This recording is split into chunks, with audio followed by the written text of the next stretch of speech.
This is a great audience, Senator Barack Obama. This is a strange question, but everything's ethnic this year, so I'll ask it. What's it like to be a black kid with a white mom? Well, I tell you what, it's part of what America's about. You know, we're a melting pot, and what I think it did for me was to give me a perspective that maybe is broader on some of the misunderstandings that people go through, but also an appreciation of everybody's cultures. I mean, it's not just the fact that I have a black dad and a white mom. I've got a sister who's half Indonesian, who's married to a Chinese Canadian. I've got a niece who looks like, she's all mixed up. So when you get our family together, I've said this before, I wrote a book, I've got family members that look like Margaret Thatcher, I've got family members that look like Bernie Mac, and so what it does, what it means is I'm not going to engage in stereotypes about people, because you never know where people are coming from, and I really have learned to believe that everybody has common values and common ideals, and especially here in America, everybody wants the same things. They want a good job, they want to take care of their families, they want health care they can afford, they want to be able to send their kids to college, retire with dignity and respect. Everybody wants to know this stuff. See, the people here, the young people here who are black, don't know what it's like to be white, and the white people don't know what it's like to be black, and you have a better look at that than anybody. Well, I think that, as I said before, people have a lot more in common than I think we give them credit for. The part of the problem is our politics fans division. It feeds on it. It's not that it's not there already, but a lot of times it's a convenient way to stir things up. And one of the things that we've tried to do in this campaign, and I think young people are tapped into this, is to say, look, people of different races occupy different situations and have a different history, and we've got to address some of that different history. Yeah. But people's aspirations, their capacity for good and for bad, it really is the same. And we're at our best when we join together. We're at our best when we're unified. We're at our worst when we're divided, and when our politics is based along tribal and ethnic lines instead of based on who we are as Americans. You know that term in politics called the dog whistle, where you say something and certain people hear it and they can't get caught using it, but they know what they're doing? Do you think the Clinton campaign is using a dog whistle by constantly talking about your former pastor? No, I think that. Are they playing that ethnic card? I think that's fair game. In the sense that what my former pastor said was offensive, and I think that in politics, whether I was white, black, Hispanic, Asian, somebody'd be trying to use it against me. I do think that it is important to keep things in perspective and to remind ourselves that over the last 2 weeks, we've marked the 5th anniversary of a war that has now lasted longer than World War I, World War II, and the Civil War. I think it's important for us to remind ourselves 4,000 Americans have died, more than 4,000 Americans, that families are now suffering 3-4 tours of duty, putting enormous strain on military families, that people are losing their homes. So, the one thing I think about our politics that we need to fix, aside from pushing the special interests that have come to dominate Washington out and let the American people back in, is also not to be distracted and to make sure we're focusing on the big things that are going to make a difference in these young people's lives 20 years from now, 30 years from now, 40 years from now. Instead of, what was the latest gaffe, or what did this surrogate say or that surrogate say, which really, 3 weeks from now, everybody will have forgotten, but we won't have forgotten the fact that global warming is still a big issue, and a war is still going on, and our economy is starting to slip.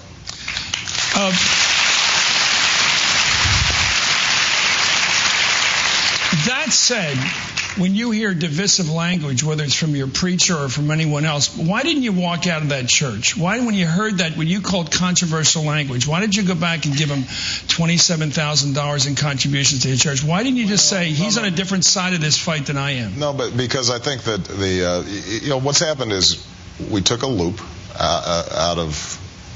and compressed the most offensive things that a pastor said over the course of 30 years and just ran it over and over and over again.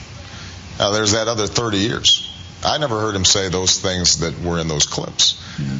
But you did say you heard him say controversial things. Well, but I hear you say controversial things, But Chris, you didn't give me $27,000 either. Well, no, but the point is, this is a church that's active in AIDS. It's active on all kinds of things. Yeah. And so, this is a wonderful church. But as I said, look at the amount of time that's been spent on this today, Chris, at a time when we haven't talked about a whole host of issues that are really going to make a difference. You know the Republicans will bring it back. Of course it'll come back, and of course the Republicans will bring it back. But the question is, what's actually going to make a difference in the lives of people right now who are on the verge of losing their homes? What's going to make a difference in their lives?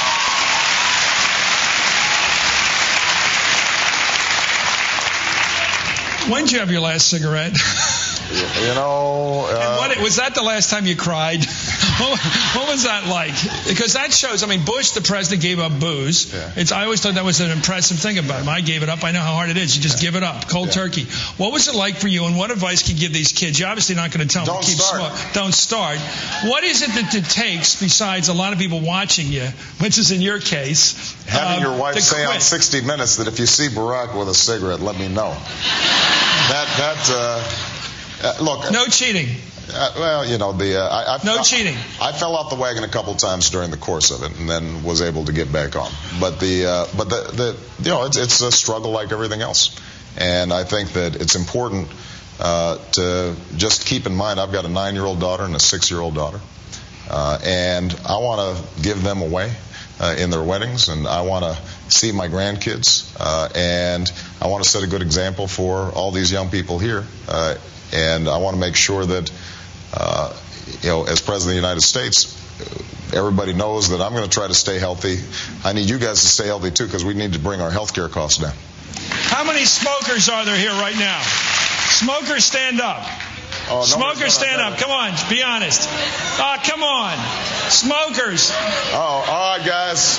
Talk to these people. You guys need to get it straight. You guys need to get on the case. Well, that's a pretty. I applaud this school, a very low smoking school, at least or else a very dishonest school. Let me ask you about it. Any time in this campaign, did you have a chuckle that you just couldn't get rid of? Something weird that happened. It was so crazy that you just went to bed laughing about. Oh, I think that happens once a day. But then I stopped watching cable news. Oh.